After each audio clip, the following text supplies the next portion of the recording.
fazla hızlı yürümeyelim. Adım adım yürüyelim. Önde yığılma olmasın.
Liserbangu Gaziya Şehit İsmail Haniye em Nebiye Selahaddin em Torni Selahaddin İroş Ahmeda mübarek İroş Ahmeda şirin em Bengi Hue em Sevta Hue Diginin tamamı dünyayı Dava Gazze Dava Meye Dava Kudsi Dava Meye Dava Filistin Dava Meye em Nebiye Selahaddin'in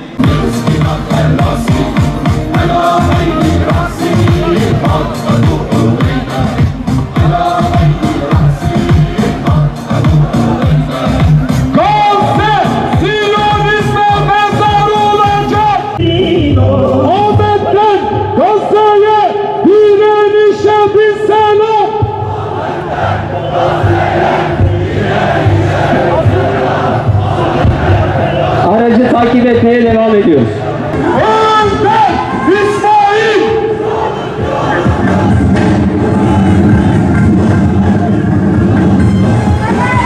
Tekbir!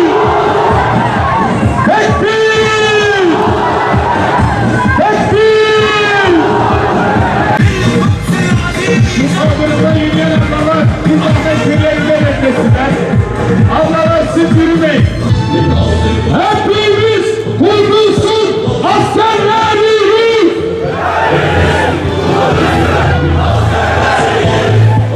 Hepimiz kurtulsun neferlerimiz!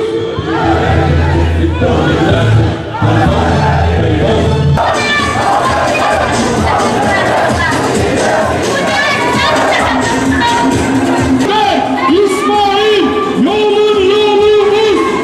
Önder İsmail!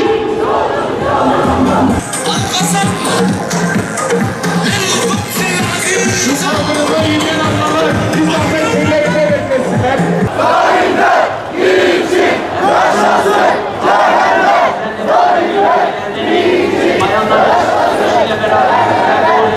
Kim bilebilirdi ki? Kim tahmin edebilirdi ki? Çağrı yapacak ama bu çağrının sesi cennette işitecek. Şehit İsmail Haniye 3 Ağustos demişti. Lütfen aracın önünü açın.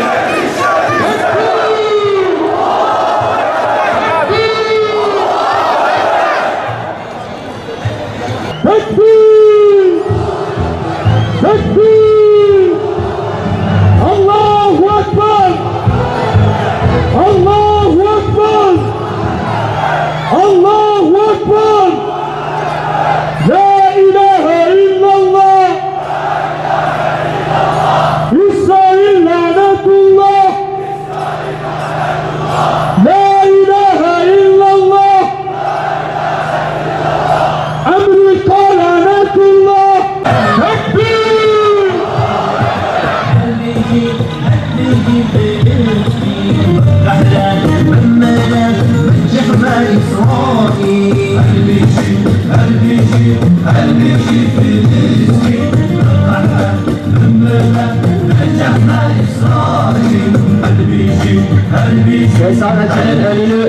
alalım lütfen. Lütfen arkadan çok fazla ön kısma baskı yapmayalım. Sağlıklı bir şekilde alana giriş yapacağız inşallah. Görevli kardeşlerimizin belirlediği alanlara doğru erkekler ve bayanlar ayrı olarak yerleşeceğiz. Ön kısımda bulunan harfler çok aşırı yığılma yapmadan aracı çok hızlı bir şekilde takip etmeyin. Araç kendine bir yer edecek, araç belirlenen yere girecek. Görevli kardeşlerimizin sizi yönlendirdiği şekilde alana giriş yapın lütfen.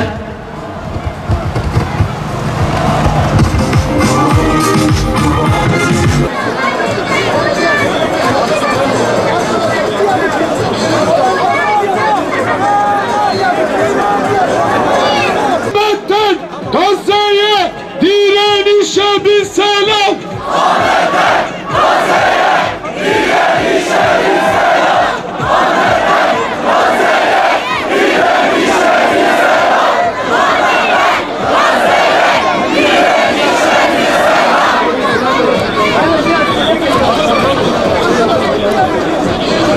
La ilahe illallah. İsrail lanetullah. La ilahe illallah. Amerika lanetullah. Gazze'yi yalnız bırakmayacak. Şehit İsmail Haniye'nin kanına sahip çıkacak. Vasiyetine sahip çıkıyor inşallah. Malımız, canımız Aksa'ya feda olsun.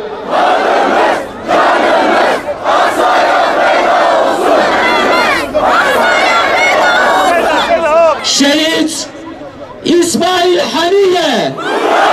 Şehit İsmail Haniye. Şehit İsmail Haniye. Malum olduğu üzere geçen çarşamba günü ümmet olarak büyük bir lideri, bir önderi kaybettik. Bu gibi durumlarda şu ifade kullanılıyor. Sözün bittiği yerdeyiz deniliyor. Biz aksine şöyle diyoruz. Sözün tekrar ruh bulduğu, sözün tekrar başladığı bir noktadayız. Zira bizde söz asla bitmez. Zira bizde bu dava aşkı asla bitmez. Bu dava Hazreti Adem'le başladı. Hazreti Nuh'la sürdü ki Hazreti Nuh 950 yıl davet etti, yine yılmadı.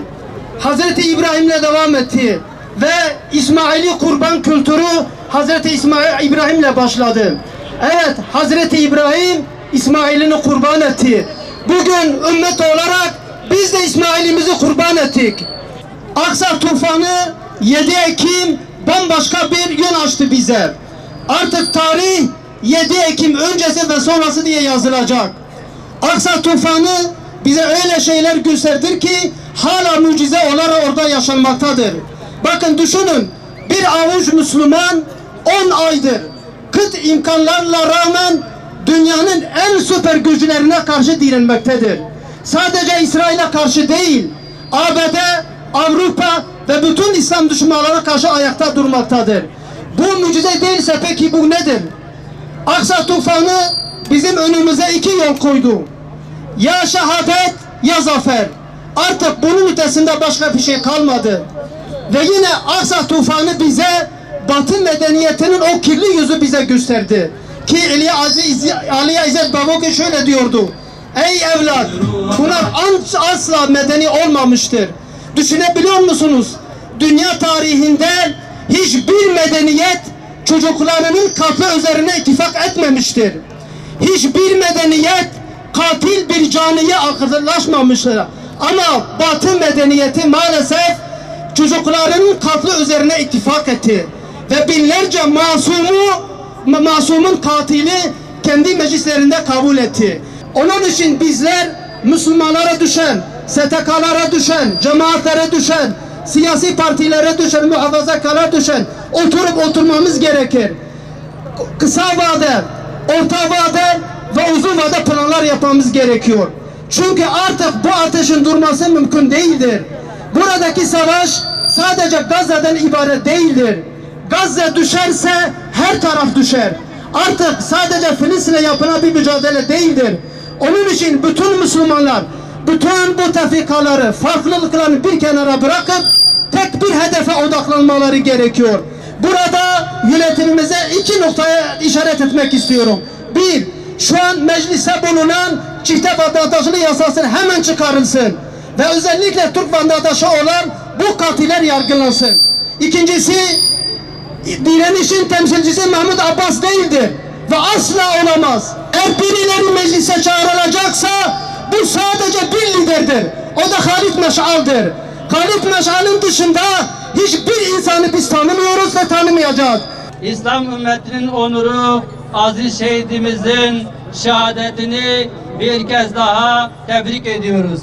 Bu buluşmaların Gazze halkının ve esirlerin sesi olması, Gazze halkına uygulanan zulmün durdurulması ve esirlerin insanca koşullara kavuşturulmasına bir çağrı olmasını Yüce Rabbimizden diliyoruz.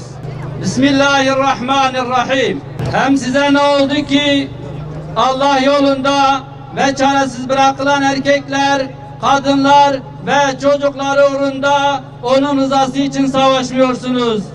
Onlar ki Rabbimiz bizi halkı zalim olan bu şehirden çıkar, bize tarafından bir sahip gönder ve bize tarafından bir yardımcı gönder diyorlardı. Nisa suresi 75. ayet-i kerime. Gazze, ümmetin ve insanlığın imtihanı.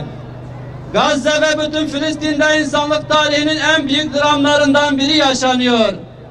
Batı dünyasının ve İslam düşmanı tüm şer yönetimlerin desteğini arkasına alan Siyonist haydutlar, Siyonist teröristler hiçbir sınır, uluslararası hiçbir hukuki ve ahlaki kural tanımadan Müslüman Filistin halkına soykırım uygulamaktadır.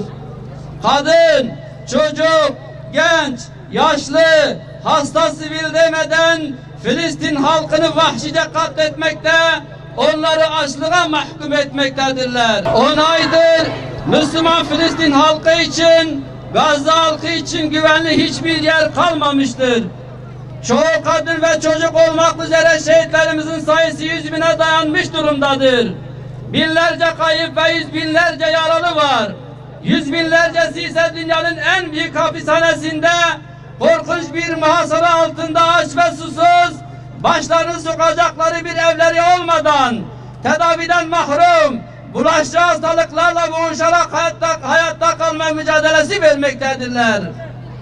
İşgal altındaki topraklarda, Siyonistlerin kurdukları esir kamplarında, zindanlarda tutsak edilen 10 binlerce Filistinli esir ise korkunç işkenceler altında tutulmakta, her türlü insani haktan mahrum bırakılmakta, tüyler ürperten uygulamalar altında yaşamaya çalışmaktadırlar. Her gün işgal altındaki zindanlarda Filistinli esirlerin şehadet haberleri gelmektedir. Büyük şeytan Amerika'nın ve İslam düşmanı Avrupa ülkelerinin sınırsız desteğini arkasına alan Siyonistler bu vahşi saldırıları tüm İslam dünyasına yaymaya çalışmaktadırlar. Siyonistler İslam dünyasının başındaki korkak, ürkek liderler ve işbirlikçi yönetimlerin derin sessizliği altında bu savaşın, bu saldırı ve istilanın Batı uygarlığını koruma uğruna olduğunu haykırmaktan çekinmemektedirler. Bu savaşın İslam ve Müslümanlara karşı İslam medeniyetini durdurup yenilgiye uğratmak adına yapıldığını tüm dünyaya ilan etmektedirler.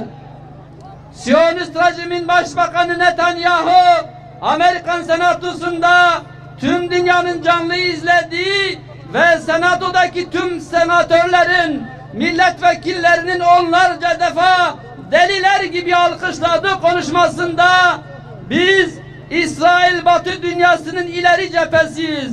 Bu bir medeniyetler savaşıdır. Biz Gazze'de kazanamazsak tehlike Amerika'nın kapısına dayanır. Amerika için, Batı için kazanmak zorundayız ifadelerini kullanmaktadır.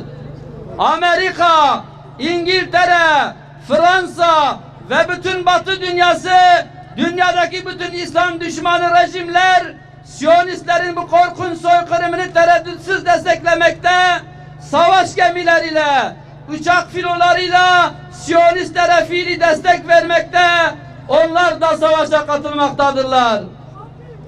Çünkü bu savaş tereddütle mahal bırakmayacak şekilde hakla batılın savaşıdır. İslam medeniyetiyle İslam dünyasını esir alıp sömürmek isteyen barbar Batı uygarlığının savaşıdır. Bu savaş Kudüs'ün, Mescid-i Aksa'nın özgürleşmesini isteyenlerle başkenti Kudüs olan büyük bir Yahudi devleti kurmak isteyen küfür cephesinin savaşıdır. Sadece Filistinlilerin savaşı değil, bu savaş, evet, bu savaş bütün ümmetin savaşıdır. Ümmet bu savaşta tüm gücüyle Gazze'nin, Filistin'in yanında durmalı.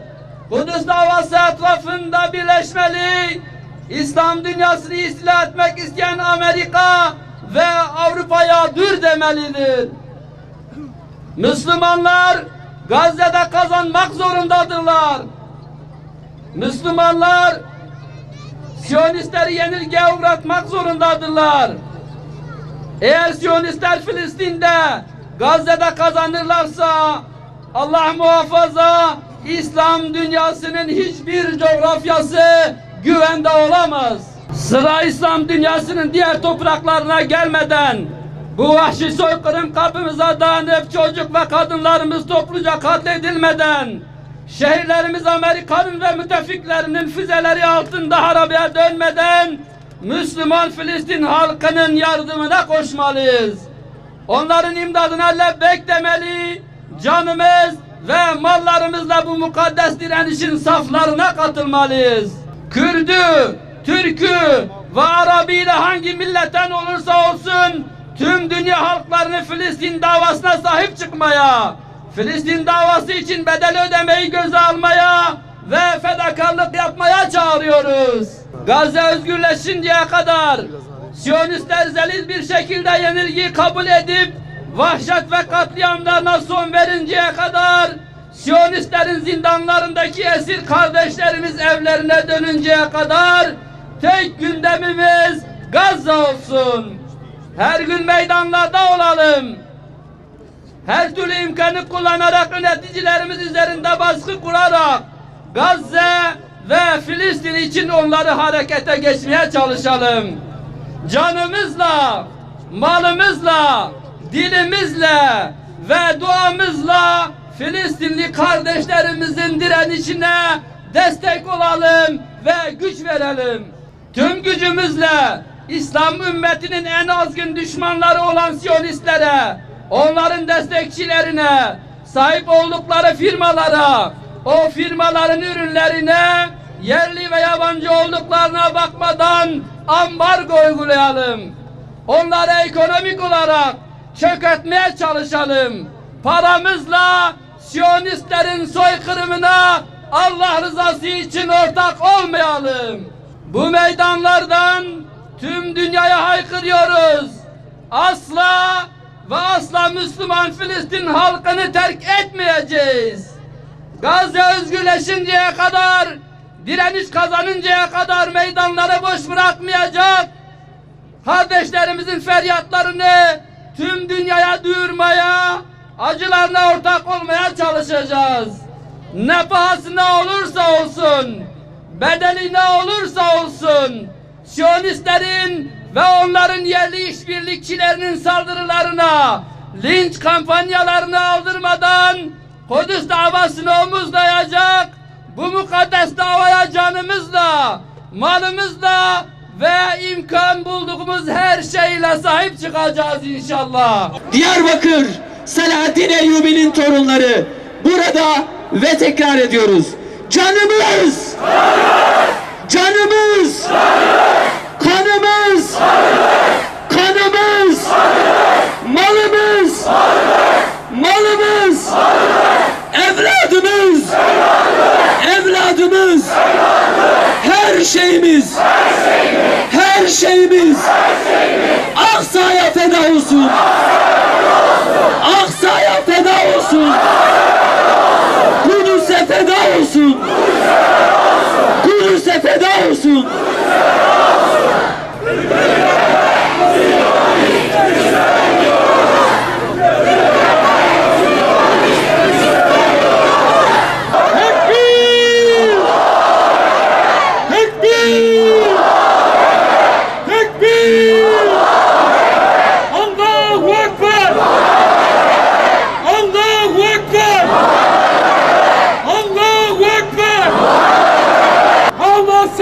selam, direnişe devam.